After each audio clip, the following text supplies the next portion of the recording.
Welcome to the American Roundtable. I'm Al Spry. And I'm Bill Strickler. We're your half hour of political talk power. What's on today's agenda, Bill Strickler? Well, let's talk about the new day of the Trump presidency. Then we'll talk about the rumor that's going across the country. And it's a pretty big one, Al. I mean, it could affect a lot of people, but we'll save that to the very last segment. Oh, yeah, I know what you're talking about. This is important. Also, we'll talk about the immigration order from Trump. We have the Quebec mosque attack that we're going to cover. What space does to your DNA, how that could affect space travel. And a new update on a reporter that died under mysterious circumstances 50 years ago. Could it be related to the JFK assassination? That and a whole lot more. Of course, this is the American Roundtable. We want to, of course, invite you to stick around for the next 30 minutes of super potent political talk power. Welcome back to the American Roundtable, where we keep you informed on the latest happenings. Of course, it's a wacky political world, and now we have a new president, and things are not going to get any calmer, it looks like. Things are going to be quite interesting. We're going to sift through it and give you the most important things you need to know. First off, this immigration order.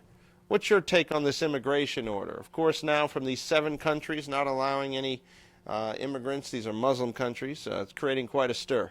Well, let's clarify that a little bit. They're Muslim dominated or Muslim majority countries. They're not all Muslim. You have Christians there. I'm sure you have Jews and even some atheists. So these 7, I think, were selected because of terrorist activity. Now, Indonesia, that has the largest amount of Muslims, they're not on it. You have other Muslim countries that aren't on it. Yeah, but Saudi Arabia is not on it. And who are the hijackers that ran planes into the World Trade Center? 19 were from Saudi Arabia. How come Saudi Arabia isn't on the list? I don't have a clue. Yeah, seems a little strange. Well, let's find out. Let's see what happens with as Trump moves on. He's only been in there 2 weeks, but you got to admit he's doing things that he said he was going to do and what he was elected for. Well, here's something we haven't heard about in about 40 years, a president firing an attorney general, not since the Nixon years. Dana Bente was sworn as acting attorney general recently. President Trump firing Sally Yates for defying his immigration order, the one we just spoke about. But he won't be in the job for long. Jeff Sessions, who's a senator, is going to be expected to take a few days to become Attorney General. Quote from the acting Attorney General, "I'm honored to serve President Trump in this role until Senator Sessions is confirmed." He's been with the Justice Department for 31 years. Of course, like I said, this is very unusual behavior, wouldn't you say? Well, you got to look at it this way, too. Trump has been named in over 40 federal lawsuits since he's been elected. So he needs somebody to defend him. So, of course, if you have an attorney, attorney general should defend the laws of the land, and the president, then, you know, he knew it was coming. And if you're going to make it a political statement and say, I'm not going to defend you because she was an Obama holdover, then this is what happens. Was is the operative word here, Bill. Yeah, you know, this is a big break with the president. Most famous example, like I said, 1973 Saturday Night Massacre, when then AG Elliot Richardson and his deputy quit after Nixon asked them to fire Special Prosecutor Archibald Cox. So we will see how this goes. We'll have more for you in a moment on the American Roundtable. Welcome back to the American Roundtable. I'm Al Spry. I want to shift gears a little bit. Talk about something that's been out back in the open. Leah Remini, you'll know her best from The King of Queens. She did that show for quite a while. She was a member of something called the Church of Scientology, and she just did a whole multi-part expose on the Church of Scientology. And so now there's something here from Tampa about the man who runs the Church of Scientology is a man named David Miscavige. And David Miscavige's dad, Ron, who's 80, is now, there's a huge rift between the two Miscaviges, which, you know, I had not heard about before, but I wanted to bring it along to you. Some people call the Church of Scientology a cult. Some say that it's destructive. Others say that it's nothing but a benign organization that helps people. We'll leave that up to you to decide how you want to look at it. But this is interesting that in Chapter 36 of the Church of Scientology manual or book, it says it's great for families. However, this is from something called What is Scientology? But the 56-year-old leader of Scientology, like I had said, David Miscavige, and his 80-year-old dad have been embroiled for months in an epic feud that has brought the family's dysfunction into public view. It's also exposed the church to questions about whether its core practices, costing hundreds of thousands of dollars, live up to the claimed benefits when it comes to family. Claims like Scientologists communicate more freely, raising the capacity to love other people, family bonds strengthen dramatically, and church members take deep pride in their record of resolving family problems and conflicts. What's your take on it? Well, there certainly is a large amount of conflict going on in Scientology. You have Tom Cruise and John Travolta on the plus side of the organization. Then you have the actress that has come out saying that there's a problem with the real deal. So unless you're really on the inside, I think it's very difficult to tell. But it does seem kind of like not very transparent, it seems. Well, the father who brought the family into Scientology back in 1969 now calls his son a, quote, tyrant who's turned the church into a bullying, paranoid, money-grubbing enterprise that has ruined families, including his own, with its practice of, quote, disconnection. I think that's when they shun you. The son, through the church, says Ron is a wife-beating, philandering, child-abusing monster who is lying to make money off the family name. This is all according to the Tampa Bay Times. His two sisters, residents of Clearwater, Florida, have taken his side, saying they never want to see their father again. And Ron Miscavige's other son, known in the family as Ronnie, has been pulled into the fray, accusing by the sisters of sexually abusing them when they were children, and that their father looked the other way. Pretty messy stuff, Bill. Pretty messy stuff. Sounds like some family issues going on there, Al. I tell you what, it doesn't sound like a very happy family to me. Let's turn now to something more serious. We had a Quebec mosque attack, and suspects have been identified in this attack. Two men reportedly opened fire at a mosque in Quebec City recently, killing 6, wounding 19. Thankfully, 39 escaped unharmed.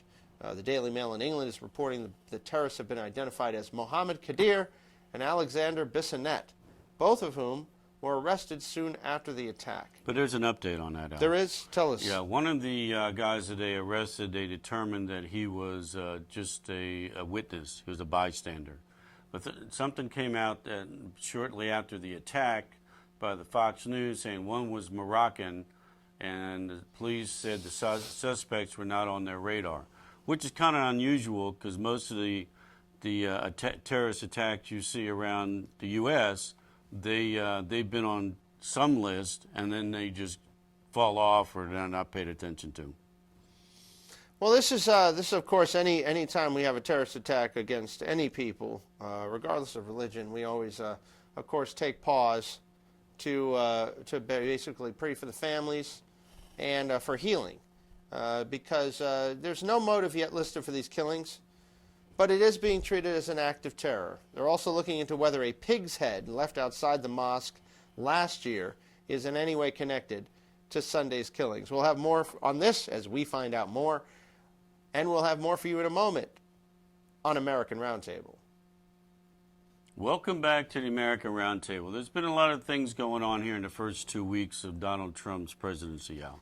And one of them seems to be causing the largest conflict is what's called the Muslim ban, even though it's not really a Muslim ban. But let's talk about that a little bit. Well, during the election season that we just went through, a.k.a. the wild roller coaster, Donald Trump made promises that he would institute a Muslim ban and temporary ban of Muslims and refugees until they figure out how to vet people properly. I don't think this was ever supposed to be a permanent ban. However, it's a It's a temporary ban. And it's driving people insane. Bill Clinton hit majority disapproval, where more people disapproved of what he did as president than approved. It took him 573 days. Donald Trump did it in 8. So it's very interesting. He became the president to fastest reach majority disapproval, with 48% disapproving of the job he's doing as of this time, compared to 45 who approved. As of Saturday, the figures were 51 disapproving, 42 approving.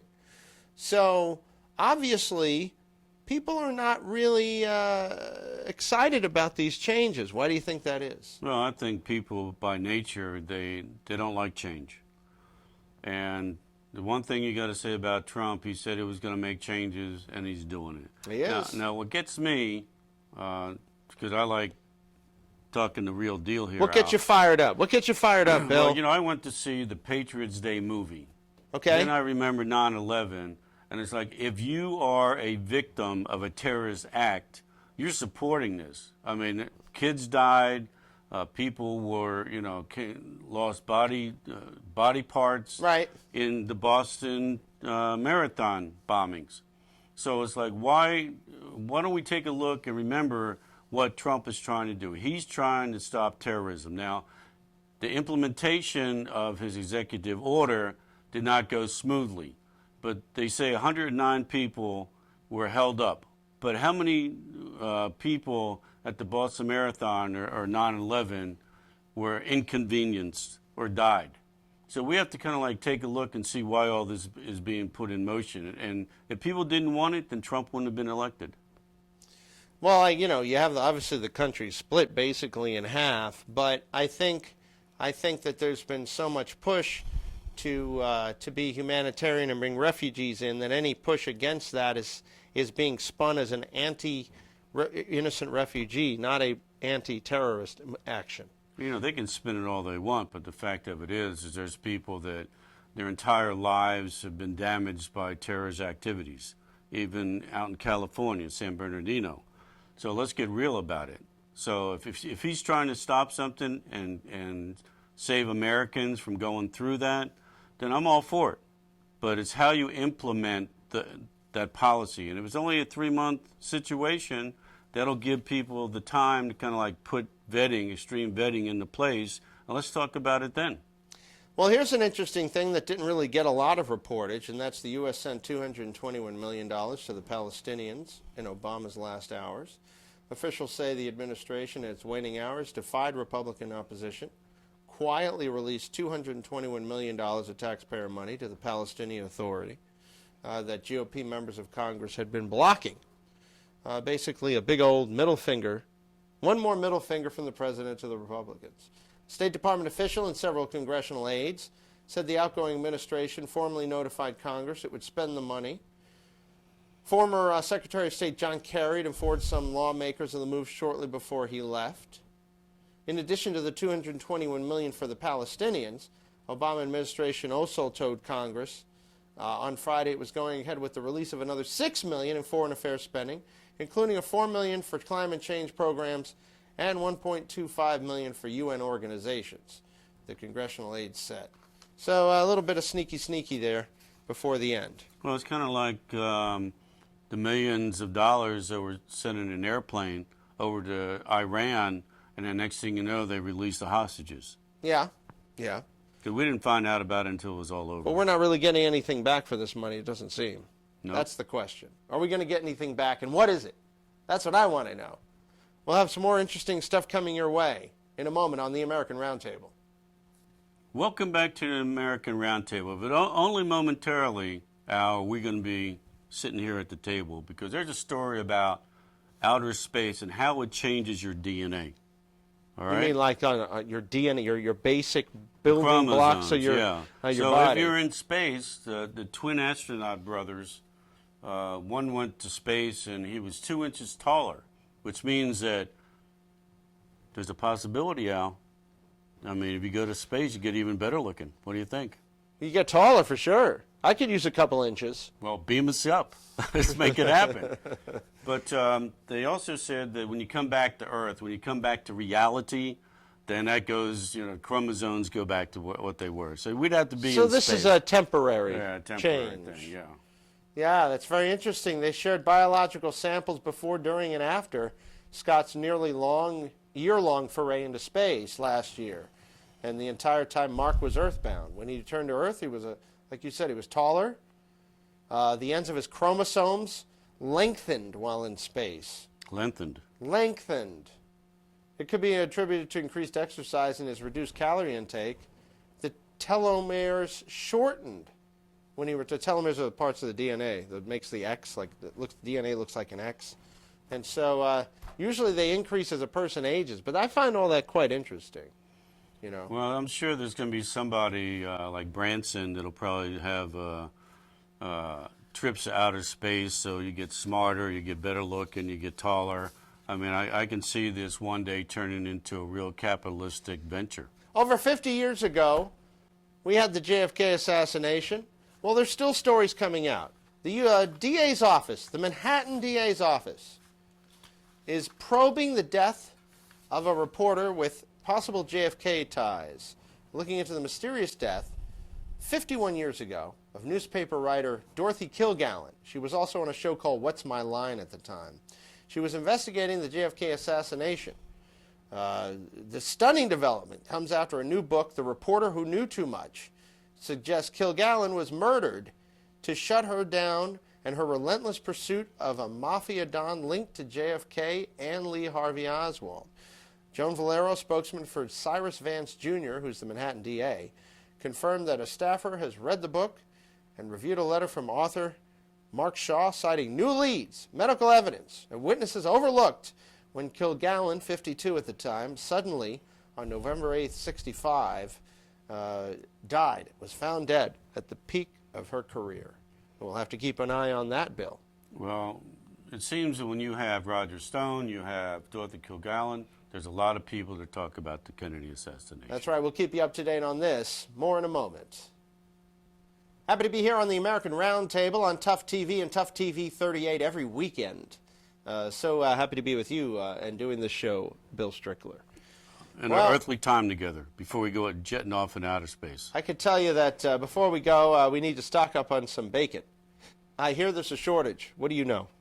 Well, you never know nowadays what's fake news and what's real news. But all I have to say is we're at a 50-year low bacon reserves, okay? And that could be a problem because people love bacon.